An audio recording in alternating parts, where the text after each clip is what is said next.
In the next 10 minutes, you will discover what took 6 years of intensive research.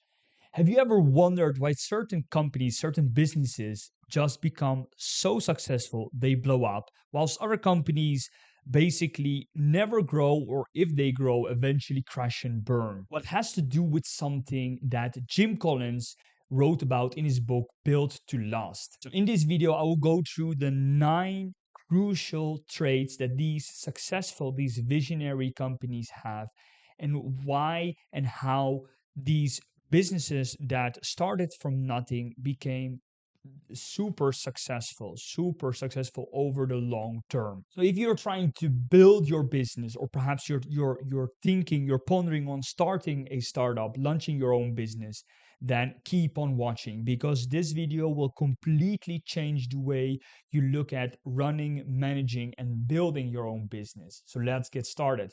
So the first big differentiator is the concept of building clocks. So clock builders versus telling the time. So that's a fundamental difference that founders of a company's approach. So you have, on the one hand, we have clock builders, and these clock builders are people that basically build systems, build organizations for the long term. And on the other hand, we have time tellers. That is basically builders of products that might be successful, but usually for a limited time period. So that's the first major difference: building a clock versus telling the time. And what these successful companies do is that they build the business. They build the business. They do not build the product. No, they build the business. A really good example of this is Xerox. Xerox is a printing company, or rather say a company that manufactures printers. You most probably have heard of it. And what they have done is they have basically built the clock. They have not built the telling the time. In this example, concretely, what they did is they did not sell the printers to their customers, but they actually told their customers, hey, you have a problem, right? You need to be able to print documents, and we have a solution. And that solution is you're not going to buy the printer, but you're going to buy the copies that you print. So it's basically smart business model that they have developed. So they have built a clock that runs on for many years onward. So that's the first big differentiator between visionary, highly successful companies and companies that, well, are successful financially, but not over a very long period. Like I said, they perhaps grow, but in the end crash and burn, or are taken over by another company, right? So the second element is that these successful visionary companies are much more focused on creating actual value, more focused on non-financial or non-profit metrics than the other companies. So what does that mean? You have to see it that you have to look at it from the perspective of a clear ideology, a clear set of values. So these companies were maniacs, were freaks on values, having a clear value set. For example, Disney's values were to create happiness, to create dreams, to cultivate dreams with other people. They had a central value that differentiated from, for example, direct competitor. And the companies that only focus on money only see money as a result. So that is the second big differentiator.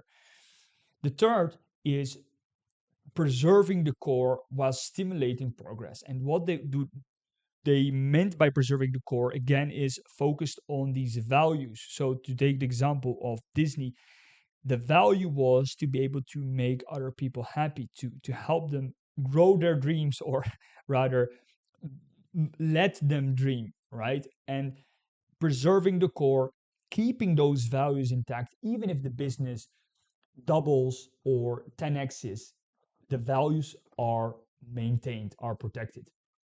But that is directly related to progress, to innovation.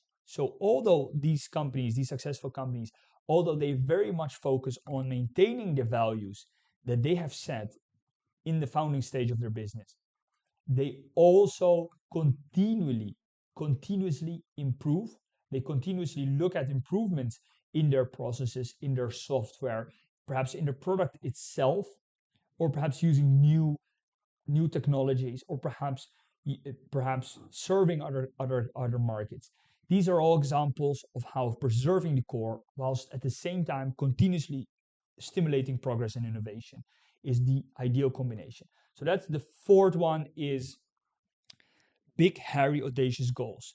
Big, hairy, audacious goals are basically really challenging goals. So successful businesses, one thing they do is they never stand still. And to not stand still in life and in business, we need to have challenges. We need to be challenged, because without a challenge, we stay where we at. So imagine you go to the gym and you set yourself a challenging target. So I will do 100 push-ups in a specific session. Okay, that is a challenge. And if you do not set those challenges, you will go to the gym and you will do whatever you feel comfortable doing in that gym. So you won't do 100 reps. You will do 30, max 40, perhaps 50 if you're motivated that day. So what the big, hairy, audacious goal does is basically the companies were continuously challenged to work out the whole time. There's no resting periods. There are no resting periods for successful companies. So that's the fourth pillar. The fifth is culture. Peter Drucker once wrote, "Culture eats strategy for breakfast." And that underlines the true emphasis of the importance of culture in businesses. So these visionary, these really successful companies, they had really clear cultures, almost cult-like. So that is perhaps a bit scary if you think about it, right? But these companies had cult-like cultures that made the culture, the unwritten norms and values, rules, what's accepted, what's desired, the way of working, was so strong that people adhered to it, and there was a strong alignment on the way things were done in the business, and the performance and the quality of the products and services. So that is a huge element. Culture, very, very, very strong tool in businesses. So the sixth successful trait is most definitely keep what works and reject what doesn't. So basically, trial and error. Trial and error is the process of learning by doing. And in the process of doing, you learn that certain things work and certain things won't or don't. So you should reject those. That is a big lesson that these businesses learned from, is that they saw that risk you have to risk in business in order to move forward. So this is something that I see with a lot of people that do not have the entrepreneurial mindset, is that they are afraid to risk. They are afraid to make mistakes. They are afraid to fail. And if that is you, then know that that's a limiting belief you need to get over in order to build or grow your business. Because what Jim Collins in his book Built to Last found was that these companies, they tried and tried. A really nice example is the post-it notes, right? So I mean, everyone has these post-it notes somewhere on their desk or somewhere in a drawer. But these post-it notes are an example, a perfect example of how 3M, the company that developed or invented these post-it notes, by mistake learned or saw that the product was ideal. People wanted it. It was solving a problem. So basically, they tried a lot of stuff. They tried post-its. It worked. They sold it, and they made a huge success out of it. So that's a big takeaway here. Okay, so the eighth point is the genius of the end. And the end, it perhaps might sound weird, but it is choosing for short-term profit and sustainable long-term gain. This is purely a mindset thing, because they saw that these successful companies, these visionary companies, they saw that both were possible.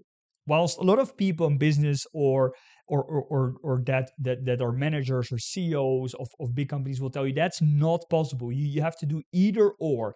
But the finding was that these companies actually made it possible to have both of best worlds. And in that situation, going for short-term financial gain and sustainable long-term growth. And how is that possible? Is by avoiding making trade-offs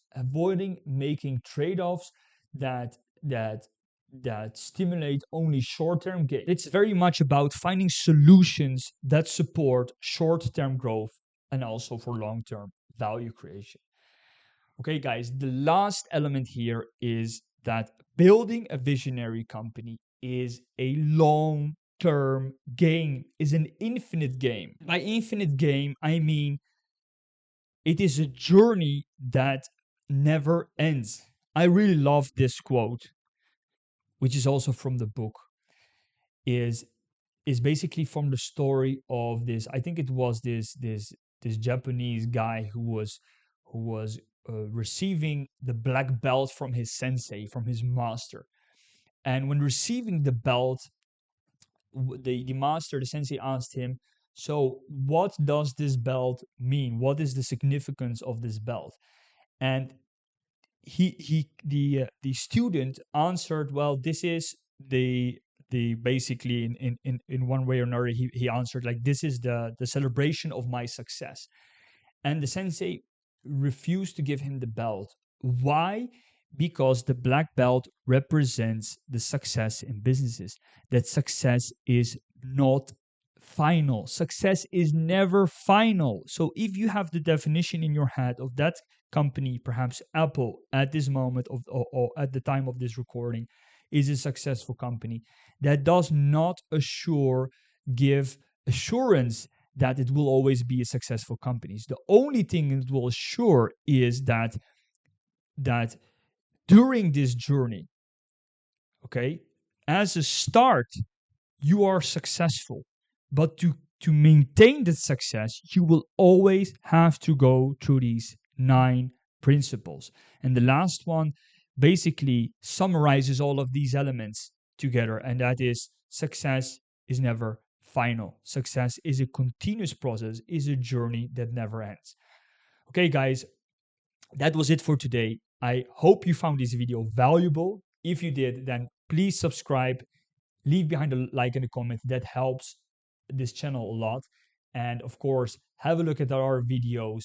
And if you feel like you need something to change the way you're running your business, then go ahead, grab a copy of Jim Collins' book Built to Last, because it is truly fantastic. It is truly mind changing. So again, guys, thank you, have a great day, and see you soon.